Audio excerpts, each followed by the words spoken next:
कहते हैं उम्र चाहे कितनी भी हो जाए, लेकिन एक माँ का दिल अपने परिवार के लिए हमेशा धड़कता रहता है। लेकिन जब 105 साल की जमुना देवी ने अपनी ज़िंदगी की आखिरी वसीयत बदली, तो पूरे परिवार के पैरों तले ज़मीन खिसक गई। उनके 3 बेटे थे और 4 पोते थे, 2 पोतियाँ थीं। और सभी को पूरा विश्वास था कि करोड़ों की संपत्ति में उनका हिस्सा जरूर होगा।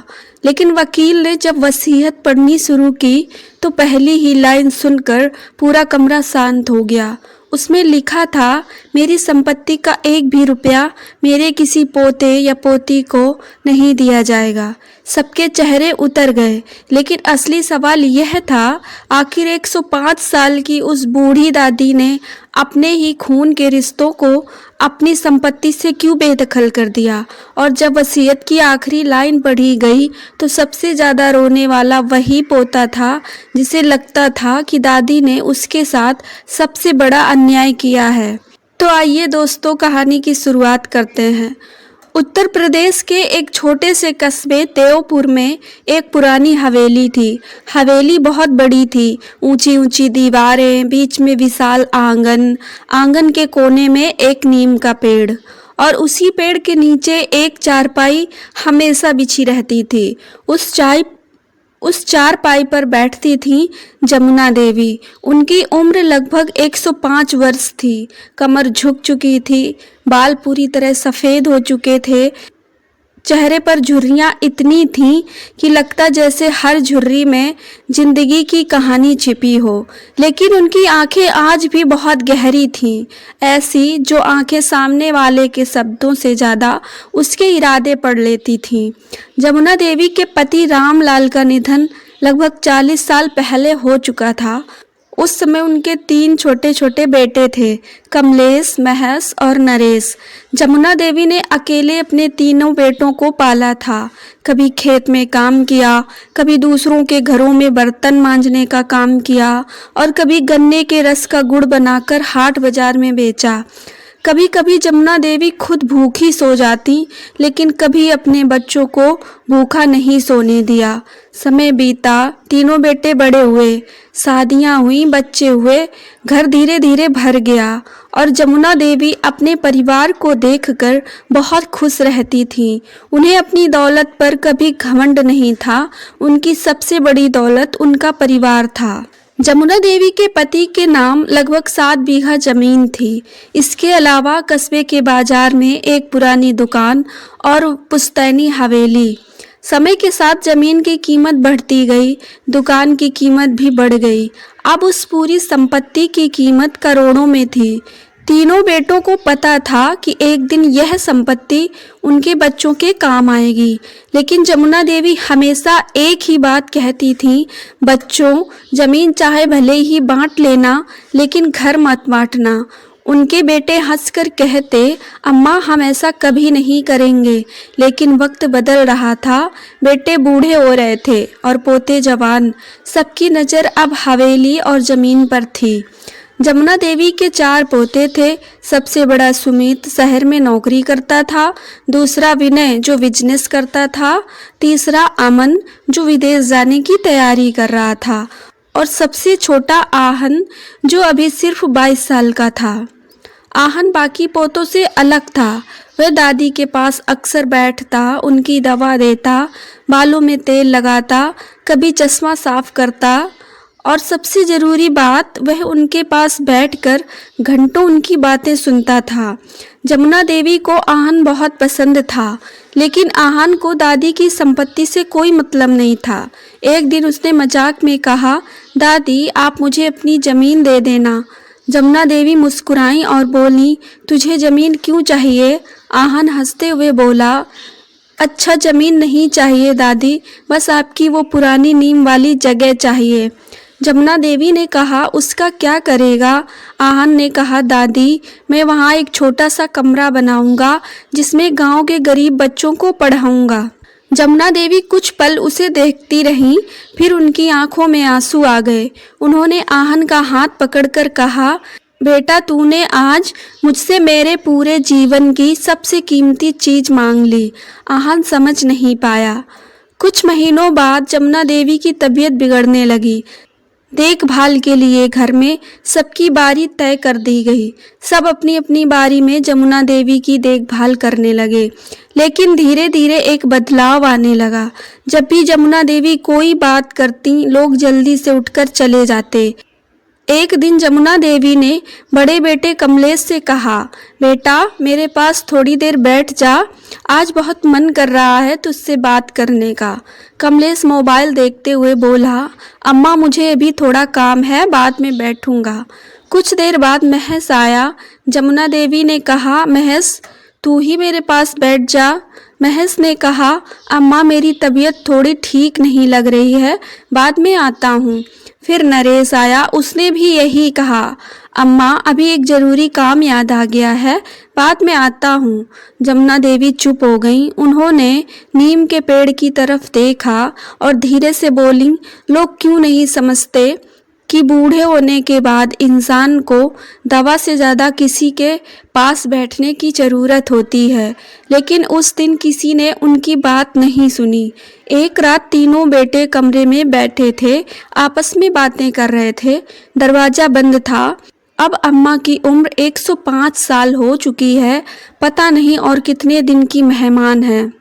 महेश ने धीरे से कहा, अम्मा के जाने के बाद हवेली को बेच देंगे और पैसे आपस में बांट लेंगे और उन्हीं पैसों से शहर में बड़ा फ्लैट खरीद लेंगे। नरेश बोला, जमीन भी बेच सकते हैं, कीमत बहुत अच्छी मिलेगी। तीनों कुछ देर चुप रहे। फिर कमलेश ने कहा, लेकिन वसीयत? नरेश बोला, अम्मा ने वसीयत बनाई है क्या? उसी वक्त बाहर चारपाई पर लेटी जमुना देवी ने सब सुन लिया था। उनकी आंखों में दुख था, गुस्सा नहीं। उन्होंने सिर्फ इतना कहा, मेरे बच्चों को मेरी मौत का इंतजार है। अगली सुबह जमुना देवी ने गांव के पुराने वकील मिश्रा जी को बुलाया। मिश्रा जी लगभग 70 साल के थे। मिश्रा जी जमुना देवी के परिवार को वर्षों से जानते थे। जमुना देवी ने उनसे कहा, मेरे दिवंगत पति रामलाल ने जो वसीयत बनाई थी, मुझे वह वसीयत बदलनी है। मिश्रा जी चौंक गए। जमुना देवी ने मेज पर एक पुरानी फाइल रखी, फिर बोली, इस बार मेरी संपत्ति मेरे बच्चों और पोते पोतियों को नहीं मिलेगी। मिश्रा जी ने हैरानी से पूछा, लेकिन क्यों माता जी? जमुना देवी ने खिड़की से बाहर देखा और बोली, क्योंकि मेरे परिवार ने मेरी जमीन की कीमत समझी, लेकिन उस जमीन पर बहता मेरा पसीना नहीं देखा। मिश्रा जी ने एक बार फिर पूछा, माता जी आप पूरी तरह तैयार हैं वसीयत बदलवाने के लिए? जमुना देवी ने कहा, हाँ, मेरी पूरी संपत्ति में से ना ही किसी पोते पोती को कुछ मिलेगा और ना ही मेरे बेटों को। मिश्रा जी ने पूछा, तो फिर सारी संपत्ति किसके नाम करोगी माता जी? जमुना देवी ने जवाब दिया, यह संपत्ति मेरे गांव के गरीब बच्चों के नाम होगी। मिश्रा जी स्तब्ध रह गए। जमुना देवी ने आगे कहा, हवेली का एक हिस्सा स्कूल बनेगा, जमीन का कुछ हिस्सा गरीब बच्चों की पढ़ाई के लिए ट्रस्ट को जाएगा और बाकी जमीन से मिलने वाली आमदनी से उन बुजुर्गों की मदद होगी जिनके बच्चे उन्हें अकेला छोड़ चुके हैं। मिश्रा जी की आंखें भर आईं, लेकिन उन्होंने एक सवाल पूछा, माता जी आहन को? जमुना देवी मुस्कुराईं और बोली, उसे भी कुछ नहीं मिलेगा। कुछ महीने बाद गंगा देवी की तबीयत अचानक बहुत बिगड़ गई। उन्होंने अपने तीनों बेटों और सभी पोते पोतियों को बुलाया। कमरे में सब जमा थे, मिश्रा जी भी मौजूद थे। कमलेश ने सोचा, शायद आज संपत्ति का फैसला होगा। महेश ने सोचा, शायद जमीन बराबर बराबर बटेगी। नरेश ने मन ही मन दुकान अपने हिस्से में आने की उम्मीद कर ली। पोते भी उत्सुक थे। मिश्रा जी ने फाइल खोली। उन्होंने पढ़ना शुरू किया। मैं जमुना देवी। कमरे में सन्नाटा था। फिर उन्होंने कहा, मैं अपनी संपत्ति अपने किसी पुत्र या पोती के नाम नहीं कर रही हूँ। कमरे में जैसे बिजली गिर गई। कमलेश चिल्लाया, क्या? महेश खड़ा हो गया। अम्मा ये क्या है? नरेश बोला, अम्मा आपने ऐसा क्यों किया? पोते एक दूसरे का चेहरा देखने लगे, लेकिन आहन चुप बैठा था। मिश्रा जी आगे बढ़ते गए। मेरी हवेली के मुख्य हिस्से में गांव के बच्चों के लिए विद्यालय बनेगा। मेरी जमीन से होने वाली आय जरूरतमंद बच्चों की शिक्षा में खर्च होगी और एक हिस्सा बुजुर्ग सहायता केंद्र के लिए होगा। सबके चेहरे पर गुस्सा था, लेकिन तभी मिश्रा जी ने आखिरी पन्ना उठाया। उन्होंने कहा, और मेरे सबसे छोटे पोते आहन के लिए। सबकी नज़र आहन पर गई। आहन भी हैरान था। मिश्रा जी ने पढ़ा, मैं उसके नाम कोई संपत्ति नहीं कर रही हूँ। आहन की आंखें झुक गईं। वह उठने लगा। तभी मिश्रा जी ने अगली लाइन पढ़ी, क्योंकि मैंने उसे संपत्ति से कहीं बड़ी चीज पहले ही दे दी है। कमरे में सन्नाटा छा गया। जमुना देवी ने आहन की तरफ देखा और उन्होंने धीमे से कहा, आहन बेटा, मेरे पास आओ। आहन उनके पास जाकर बैठ गया। जमुना देवी ने उसका हाथ पकड़ा और बोली, तूने मुझसे कहा था कि नीम के नीचे बच्चों को पढ़ाएगा। आहन की आंखों से आंसू गिरने लगे। जमुना देवी बोली, इसलिए मैंने फैसला किया है कि जमीन तेरी नहीं होगी, लेकिन उस जमीन पर बना स्कूल तू चलाएगा। आहन फूट फूट कर रो पड़ा। जमुना देवी ने कहा, बेटा, संपत्ति किसी एक आदमी की नहीं होती, बल्कि संपत्ति वो होती है जिससे कि कई इंसानों की जिंदगी रोशन हो जाए। कमलेश सिर झुकाकर खड़ा था। महेश की आंखों में आंसू थे। नरेश कुछ बोल नहीं पा रहा था। जमुना देवी ने तीनों बेटों की तरफ देखा और बोली, तुम तीनों सोच रहे होगे कि मैंने तुम्हें सजा दी है, लेकिन नहीं बेटा, मैंने तुम्हें आईना दिखाया है। कमलेश रोते हुए उनके पैरों में बैठ गया। अम्मा, हमें माफ़ कर दो। कुछ महीनों बाद जमुना देवी का निधन हो गया। पूरे गांव ने उन्हें अंतिम विदाई दी। समय बीता। हवेली का एक हिस्सा बदल गया।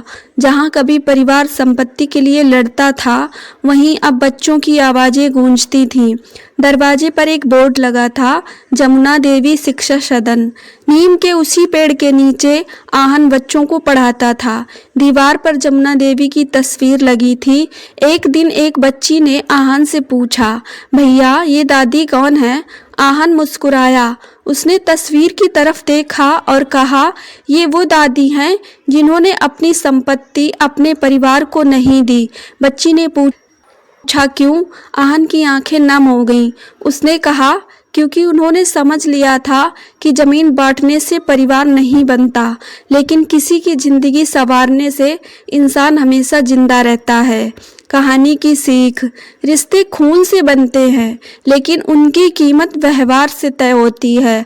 माता पिता और दादा दादी की संपत्ति पर अधिकार जताने से पहले उनके समय, सम्मान, प्यार पर अपना अधिकार निभाइए, क्योंकि एक दिन जमीन, मकान और पैसा सब, लेकिन आपके बुजुर्गों के साथ बिताए हुए कुछ सच्चे पल ही आपकी सबसे बड़ी विरासत बनेंगे।